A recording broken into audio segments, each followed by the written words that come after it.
First matter to come before the court this morning is Wuscher versus Wuscher. Both sides will have 15 minutes to argue. The appellant may reserve up to 5 minutes for rebuttal. If you'd like to reserve any time for rebuttal, and you let me know when you get started, I'm keeping the clock this morning, and I can keep you apprised of the passage of time. The court's read the briefs, and we are ready to see when you are.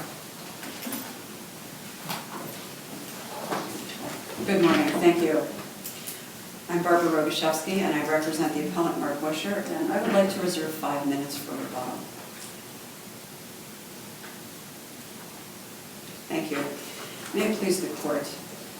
In its judgment entry ruling on objections that was filed January 27, 2015, which followed remand from this court, the trial court omitted several of its own previous findings of fact originally included in the May 7, 2013 judgment entry, which were crucial to a determination of both spousal support and child support.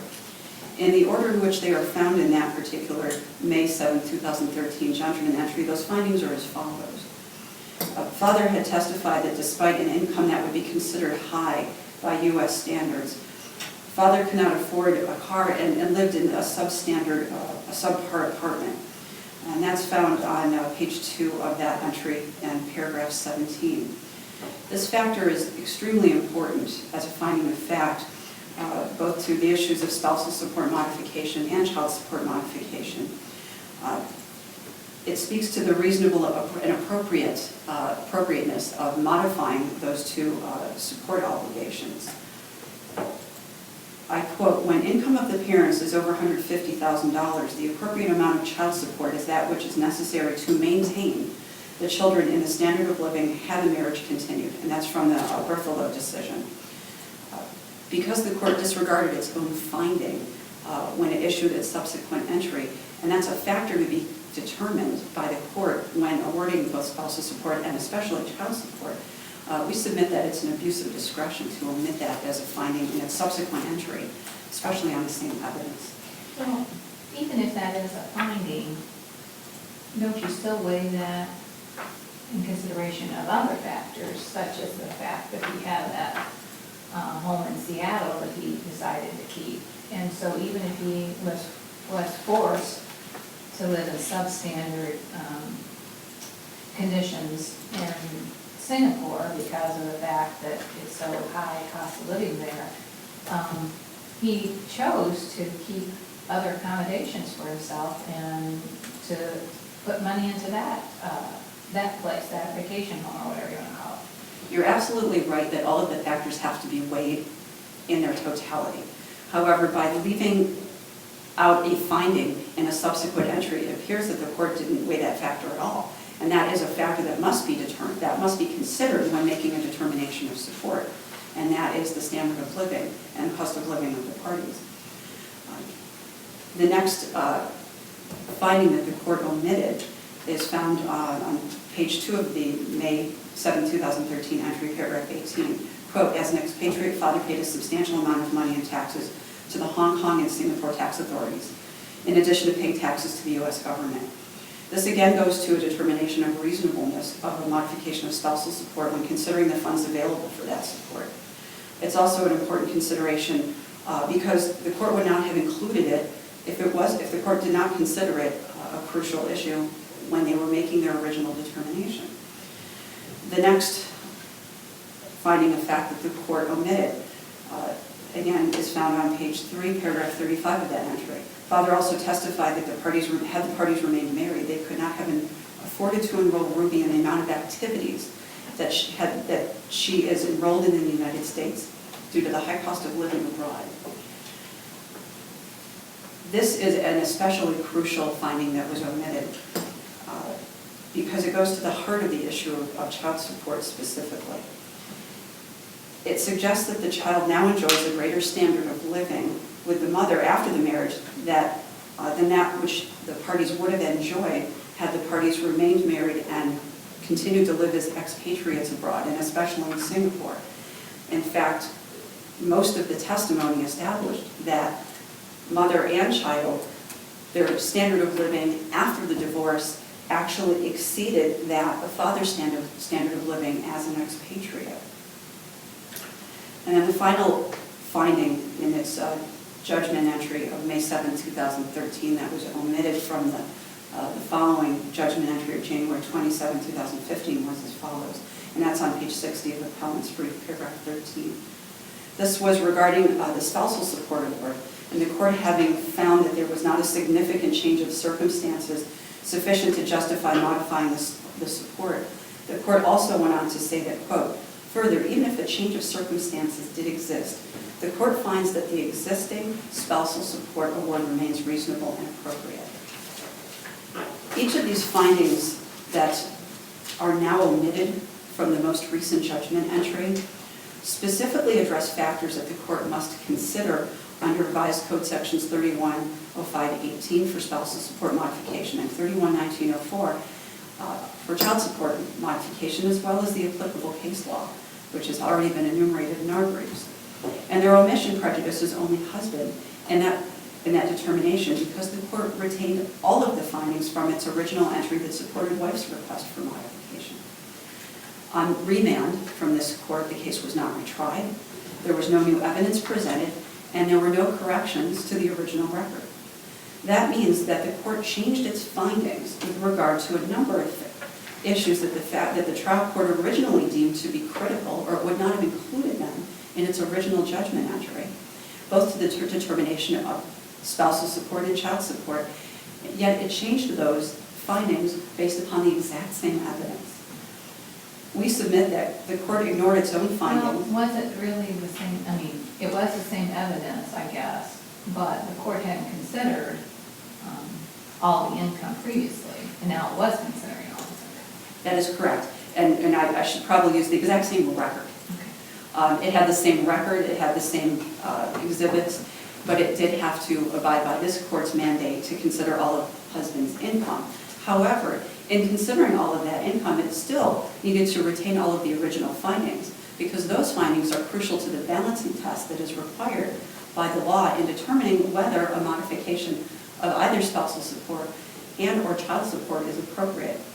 And the fact that the court ignored its own findings and conclusions, and only those findings that went to support husband's position that support modification was not appropriate, we believe was an abuse of discretion. And because of that, we believe that the court must remand this matter and overturn the judgment entry issued by the trial court.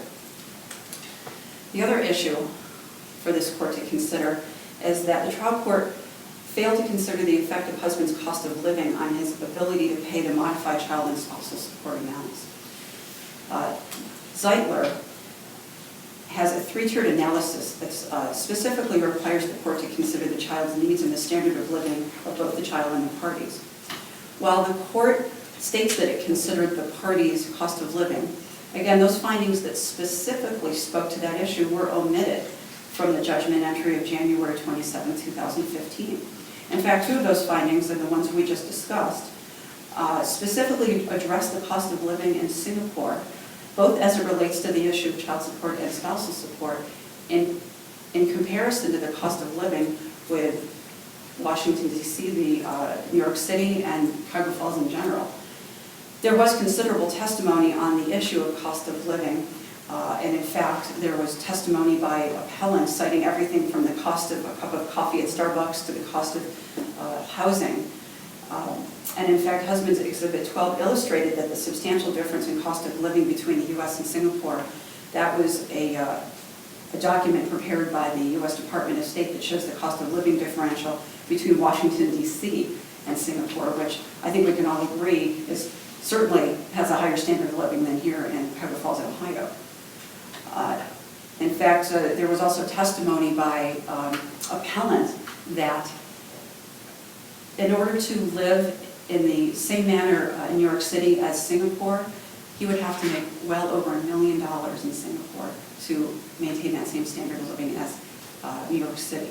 That's a tremendous difference between the two countries. Wasn't he receiving almost $9,000 a year for housing allowance, and then also the cost of living in that area? There was also a relocation, something or other, was another fee for that too, right?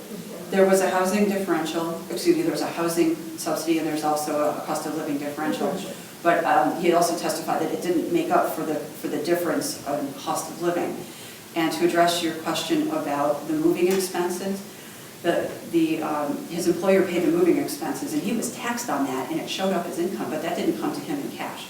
I believe those expenses, as well as a number of others that were listed in his testimony, were paid directly to the vendors, including tax preparation, etc. So although his income shows that he makes that income and he's taxed upon it, he doesn't necessarily get the cash in hand, and then gets to decide whether he uses that as income or pays for services. And you're just now reaching that 5 minutes of rebuttal time. Thank you. I'm going to take just one more minute then, Your Honor. The last issue that we want to bring to the court's attention this morning is that the trial court failed to specify how it calculated the spousal support increase of $2,750 a month. We argued in assignment of error 1B that the judgment entry does not specify how the court determined the appropriate amount of spousal support. And we cited the Cakeley decision for the proposition that the trial court must indicate its basis for the award with sufficient detail to enable the reviewing court to conduct a meaningful review.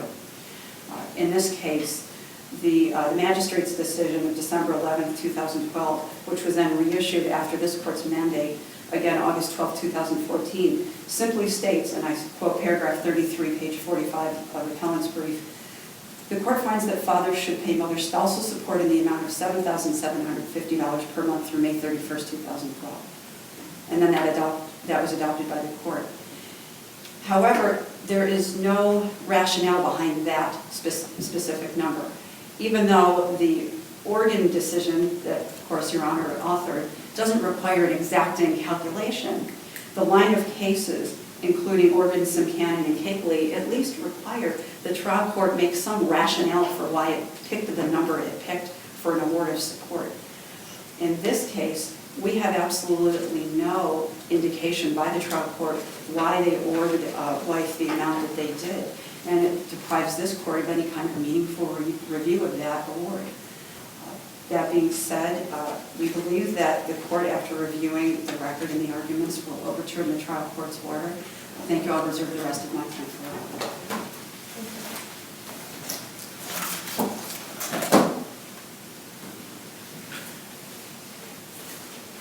Your Honors, Ken Gibson on behalf of the appellee.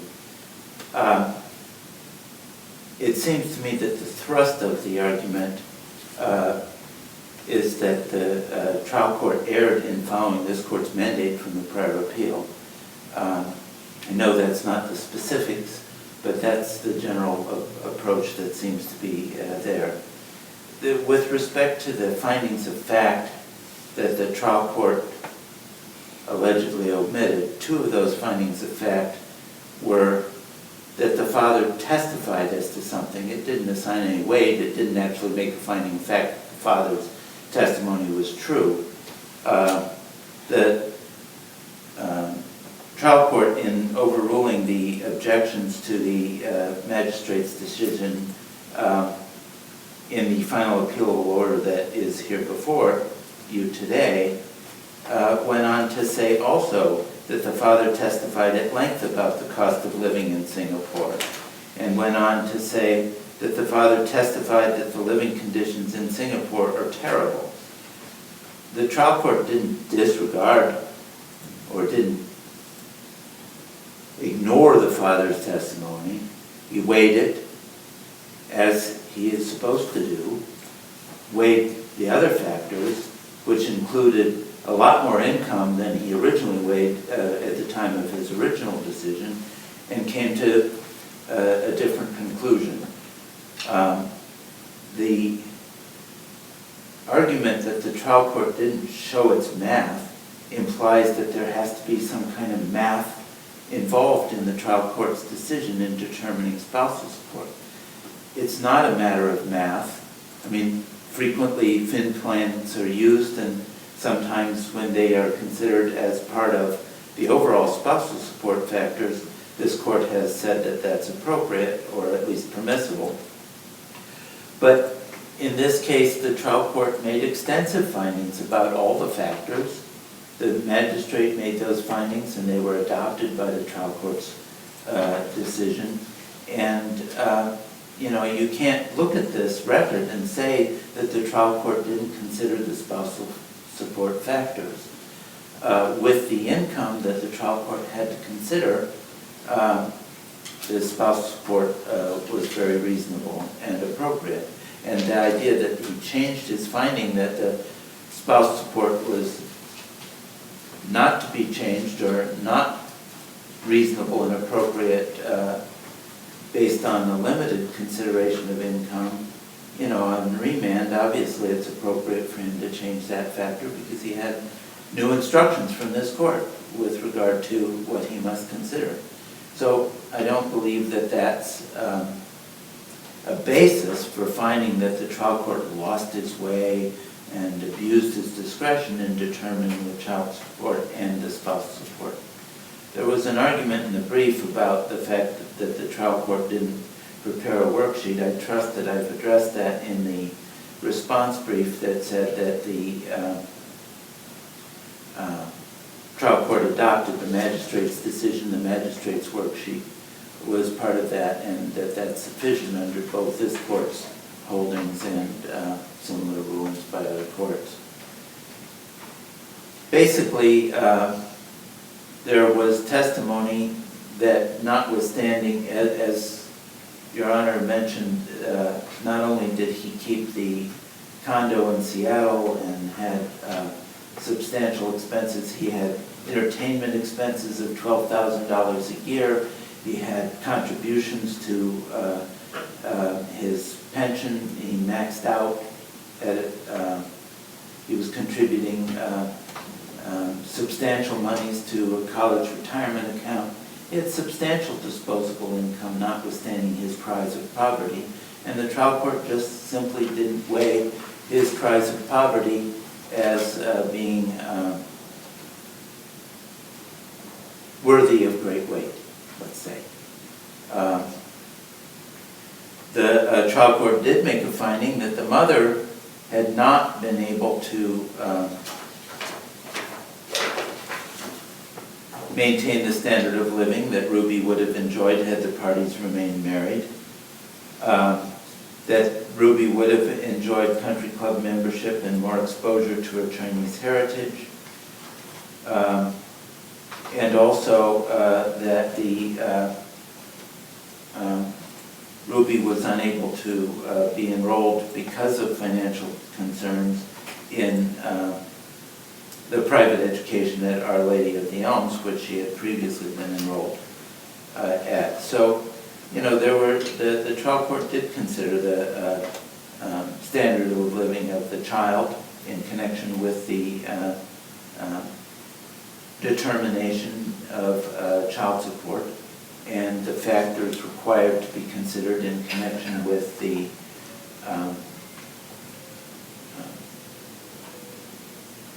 determination of child support in cases where the combined total of income was over $150,000. Basically, the trial court did what he was instructed to do. The findings of the magistrate were identical to what she had determined before based on the evidence. The evidence didn't change. The findings of the magistrate didn't change. The trial court's findings did change because he now accepted the instruction of this court, but some of them were reworded, but it was obvious that he considered all the factors. I really don't have much more to say unless you have some questions about this. It seems to me like, as I said before, the trial court followed this court's mandate, considered a lot of income that he had disregarded before based on an erroneous construction of the parties' agreement and an erroneous assumption of law, and that when he considered that additional income,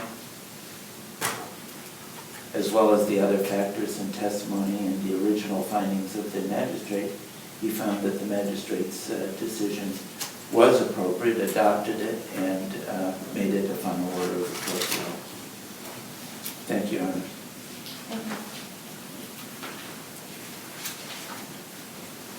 Counsel, you have 3 minutes remaining. Thank you, Your Honor. With regard to counsel's comments about the spousal support calculation and that the trial court does not have to show its math, we agree that it doesn't have to show a mathematical calculation. But I bring to the court's attention the Sim-Cannon case that was cited in our brief. In that case, this court overruled a judgment entry increasing husband's spousal support obligation by about $2,166 per month. And the court specifically stated, quote, "This court finds that the trial court's finding that wife's health is deteriorating and that a spousal support award of $2,166 will allow both husband and wife enough to live on is insufficient to justify the awarded increase in husband's spousal support obligation." In this case, this court didn't even give us that much of a rationale as to why that particular dollar amount was considered by the court to be an appropriate modification of spousal support. And without some kind of rationale, this court can't review whether it's an appropriate increase. I also want to address counsel's comments about the preparation and attachment of a worksheet for child support modification. The trial court failed to complete a child support calculation and attach it to this judgment entry according to Marker v. Crim. This court, in the previous Wuscher v. Wuscher appeal, sustained appellant's assignment of error on the grounds that the trial court failed to include a child support calculation under the exact same circumstances as this case.